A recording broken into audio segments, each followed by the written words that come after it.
At this year's World Juniors, there are over 15 draft eligible players that have been making their mark. But which prospects from these World Juniors have had their stocks rise and fall for this year's draft, and where could they potentially go as we head into the second half of the season? Well, make sure you watch till the end because we're going to be going through all of these top prospects, and hit that subscribe button if you're new for more World Junior content just like this all throughout the tournament. Now let's start out with the top prospect in the 2025 draft that I think had the most to gain from this year's World Juniors in James Hagens of the US. For a lot of people, was still the first overall pick, but that had kind of become more of a contentious topic, with Matthew Schaefer really lighting things up and looking to be a big part of Team Canada. You also had players like Michael Misa and Porter Martone that were right in the mix. Hagens' spot at number 1 was as debated as ever. He's still somebody that has performed very solidly for BC this year in 16 games, 5 goals, 15 assists for 20 points, though isn't quite as dominant, let's say, as a Celebrini, which I think has led more people to be hesitant towards him. You can see so far for the US in 3 games, and in his first 2 games, he ended up getting 2 goals, 4 assists for 6 points, was held scoreless in that game versus the Finns, but I still thought had some strong moments. But when it comes to Hagens, he's somebody that I think really starting to dominate at the start of this World Juniors, was somebody that really needed to have a strong tournament to bolster his stock, and so far he absolutely has. At the start of this season, I think there were some growing pains adjusting to the NCAA level and the pace of play, the competition, the strength as well that the NCAA provides. But I think Hagens has got a lot more adjusted throughout the season, and I think we're seeing him play his best hockey at the World Juniors this year. Of course, still with his BC teammates in Perreault and Leonard, he has been extraordinary there. And honestly, to me, maybe the most well-rounded out of those 3. Leonard, I think, has a case for that as well. But Hagens has been brilliant. He's been just fantastic in all situations, and that creativity, that vision has been on display for everyone to see. Hagens is among a lot of the players on this list that I think has had their stock raise after this tournament. He's somebody that I think has been great for the US and looks right at home in that first line role. Now, before we keep going, let's talk about today's sponsor, BetUS, for a few seconds here. If you use code YouTube150, you'll get an 150% sign-up bonus on your first deposit and 125% sign-up bonus on your next 2 deposits after that. If you're looking to make picks for this hockey season, BetUS is the place to do so, whether it's on the Stanley Cup, whether it's on different NHL games, or even leagues like the OHL too. BetUS is the place to do everything that you want out there to win big, and thank you to BetUS for sponsoring today's video, and let's get right back into it. Now, even though Hagens is going to get a lot of the spotlight, and rightfully so, he wasn't the only draft eligible on this US team to make it. In fact, Logan Hensler was the second. We were close to seeing Blake Fiddler as well on this team, but he got cut before the rosters were finalized. Hensler ended up making it and is actually playing a pretty strong role for the US so far. He was somebody that coming in was my best defenseman of the draft, though Matthew Schaefer has definitely taken the reins on that. He's still in that top 10 to me, though, and even though he has slipped out for other people, I don't really understand why. I think a lot of it may be because of Hensler having a lot of hype as more of an offensive defenseman coming into the year, but I think especially what he's played at Wisconsin, he's been a lot more of a stronger defensive presence. The plus minus I wouldn't look at. He's playing top pair minutes against strong competition in the NCAA. It's not really a surprise to me that he's not dominant. I mean, the Badgers are not a great offensive team, and really nobody is going to be there besides Quinn Finley that's really going to be scoring. In Hensler's case, I think he's just done fine in his position, and considering his age, I think he's been excellent for them. You consider as well what he's been able to do for the US, winning especially to start out a second pair role with Cole Hudson, which I think was pretty impressive. Now he's down to the third pair, which I think is what we'll see throughout the rest of this tournament. Still, though, I think Hensler has been consistent and solid for the US. There's been a couple blemishes here and there,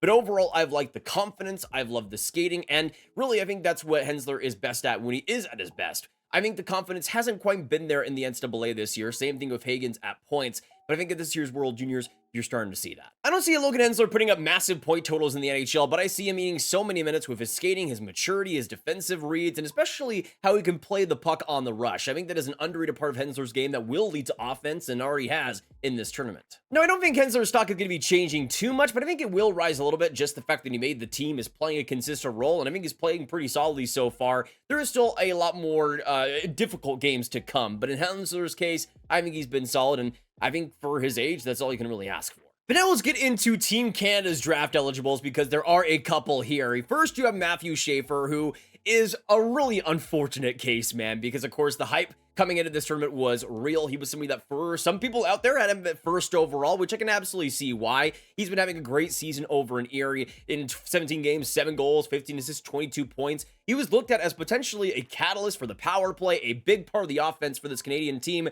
And he was to start out. In that first game, he was huge for Canada, was probably their best defenseman in that game, and had that huge pass across to Gavin McKenna for the goal. That was absolutely amazing, and the empty netter, of course, that happened there. but of course we saw him get injured really early into that second game. Now he's not just out for the tournament, but out for the next couple months of his draft year season, which is just the worst case scenario. And it's really sad, man, because he was playing solidly in the games he had played, and I think he was going to be a massive part of this Canadian team, generating offense, especially at even strength. That has been a huge weakness for them, and you could see the growing pains after Schaefer and just how difficult offense has been for this Canadian roster. It's hard to judge what Schaefer's draft stock is from this tournament. I don't think it's down by any means, considering how solid he was, especially in that first game, though the injury is something that I think could hold some teams back.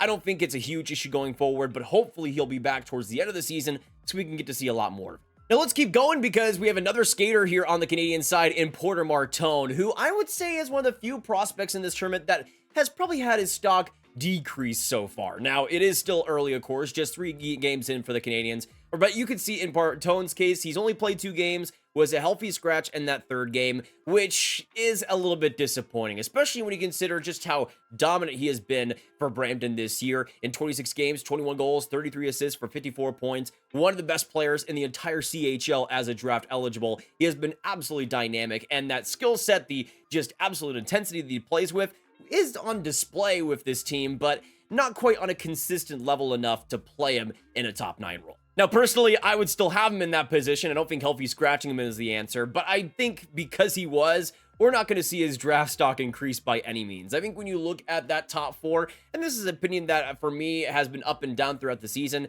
In my last draft rankings, I had him number 2, but I would say if I were to rank the top 4 now, Martone might be number 4 with what I've seen recently out of all of these top 4 guys. In Martone's case, he's still going to be a fantastic player, but I think you can see the inconsistencies somewhat in this tournament. We'll have to wait and see how the rest of the season provides and if he gets back into the lineup, but so far not the greatest start for him. Now onto the goaltending side, we didn't really get a big sample size, but I think Jack Ivankovic is somebody that we do still need to talk about. Somebody that is one of the premier goaltending prospects in this draft class. Somebody that is on the smaller side though at 5'11", 179 pounds, but that did not stop Canada from bringing him, putting him as a backup and starting him as well in a game. And he was pretty good in what we saw in that game versus Latvia. I think was doing as much as he possibly could. Latvia was a strong team that played so well, really generated a lot of high quality chances. And I thought Ivankovic played very strongly. You can see in his game, he got a 1.85 goals against average, a 923 save percentage, did as much as he could in that shootout, allowed just 1 goal in there.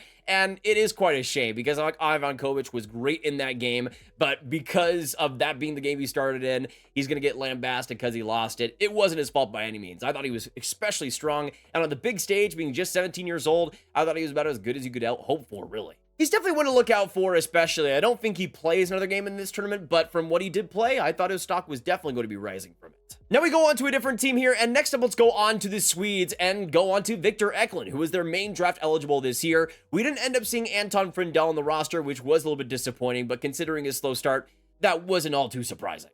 In Victor Eklund's case, he was an absolute slam dunk to be on the roster, especially considering the older presence and just how good he had been in the Allsvenskan this year. You see in 24 games, 8 goals, 7 assists, 15 points, great production versus a really underrated men's league.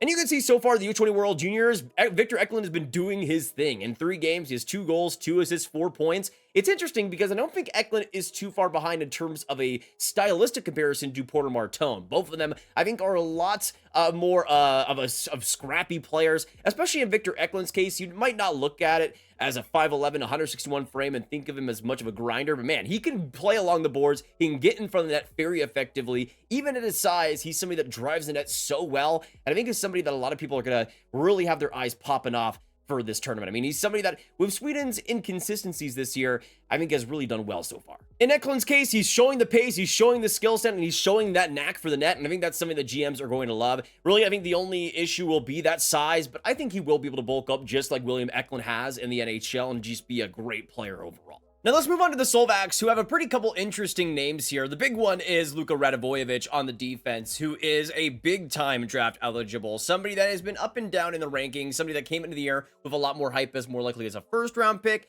Right now, he's settling more likely as a second rounder, but it's interesting because I think the size is really the big deterrent for a lot of people. 5'10", 165 pounds, and he does look like it out there. But for an offensive-minded, vision-creating defense, he's some defenseman. I think he's somebody that offensively has a lot of room to grow. He's come over to the USHL recently with the Lumberjacks, 10 assists in 19 games. And so far in 3 games, he has 1 assist for 1 point. I think the vision, though, the creativity has been the best on this Slovak defense. It's not a high bar by any means, but I think Radivojevic is showcasing his vision, the creativity, especially along the blue line, that I think could get him drafted a lot higher than some people expect. At the same time, though, I would not be surprised to see him slip because of that size, kind of like what we saw out of Aaron Kiviharju, but I think Radivojevic is a lot more outward in his offensive generation. He's looking to push the pace, and he's been doing that so far. Another Slovak that had a lot to prove in this tournament was Janko Van, who was somebody that came in as a younger forward, but a big boy, 6'3", 187 pounds, was trending more as a mid to late rounder, but I think is pretty cemented now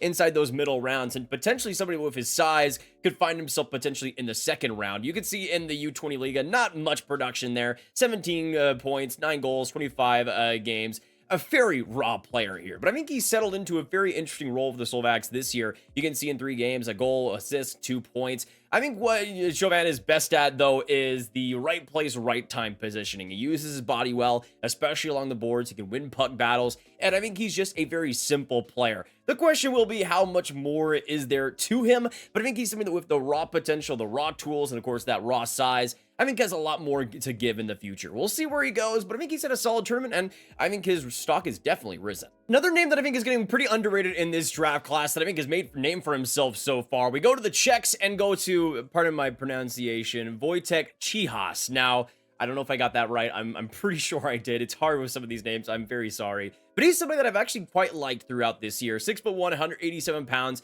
He's somebody that is all around the board. You see 53 by FC Hockey, 71 in the consolidated rankings. He's somebody, though, that's had a pretty solid season. In Czechia, 25 games, 3 goals, 4 assists, 7 points. At the World Juniors, 2 points in 3 games so far and a lot of penalty minutes. He is an absolute bulldog out there. He's looking to be a wrecking ball. He's looking to kill people sometimes.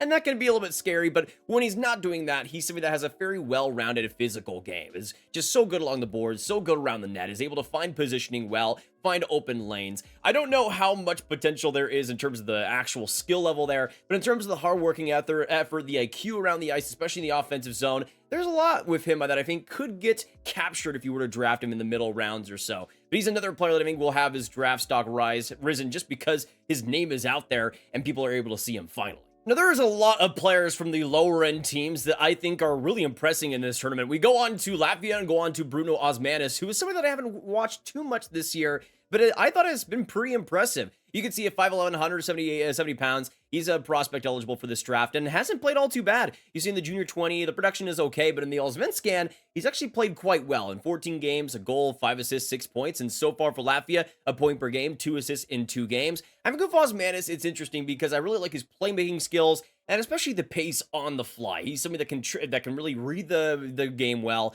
and especially with his teammates, be able to attack the ice. I do think he's a little bit more of a perimeter playmaker, but somebody that I think has played pretty well for Latvia so far. I like the intensity, I've liked the vision, and he's somebody that has been a pretty big part of that Latvian offense, and a pretty solid one at that. Another player, definitely, that now with the attention of the World Juniors, I think we'll get a lot more hype coming out of it. Now, there was a couple of Germans I also want to give shoutouts to in this draft class that also aren't getting talked about a whole lot. The first one is David Lewandowski, who I think has been very solid for the Germans so far. He's somebody that is also kind of looking as a mid-round pick, but somebody that has been in the WHL this year with Saskatoon. And in 20 games, 7 goals, 8 assists for 15 points. At this year's World Juniors, though, I've really liked his game. The speed and the relentlessness on the puck is what Lewandowski is best at, and you've seen that at the World Juniors, just the speed and the intensity that he plays with. I just see him as a pretty solid potential 4th liner in the future, just somebody that gets the job done with his speed, with the intensity, and physically, he has been improving quite a bit over the past couple of years. I like him quite a bit. He's not probably going to be a top 2 round guy for me,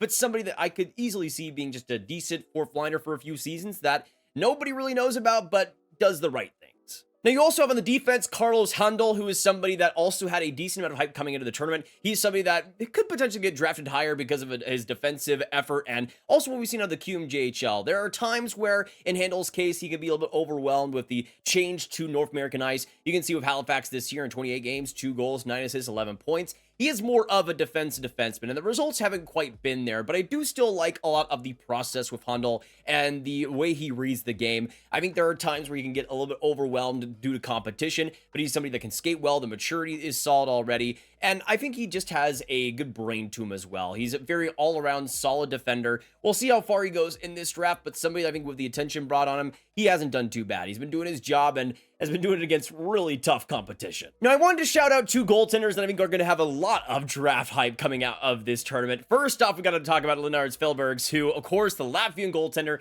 who has just been making waves throughout this tournament, playing against, of course, Canada, and also playing against the US and looking pretty great against those teams. You can see in 2 games a 3.36 goals against average, a 929 save percentage. He's been absolutely brilliant. That game against Canada was one of the best goaltending performances we've seen in a long time. He's somebody that also with the size and also playing in North America this season, I think a lot of people are going to want to tune into him in the second half of this year with Sherbrooke, and I think the hype for him is going to get pretty interesting. I absolutely see him getting drafted at the very least as a 7th round flyer just because of that game versus Canada. It was truly that good. But now we go on to another player who didn't get drafted, but I think absolutely could in this next draft. We have Petteri Rimponen, who is somebody that, with his size compared to Fjällbergs, might not get as much attention, but I think has been maybe the best goaltender of this tournament so far. You can see in 3 games with Finland, a 2.34 goals against average, a 933 save percentage. He has been absolutely brilliant, was great again in that game versus the US. To me, he has been the most impressive, the most consistent goaltender of this tournament, and that's with some pretty good names on the Swedish roster, Canadian roster, on the US roster.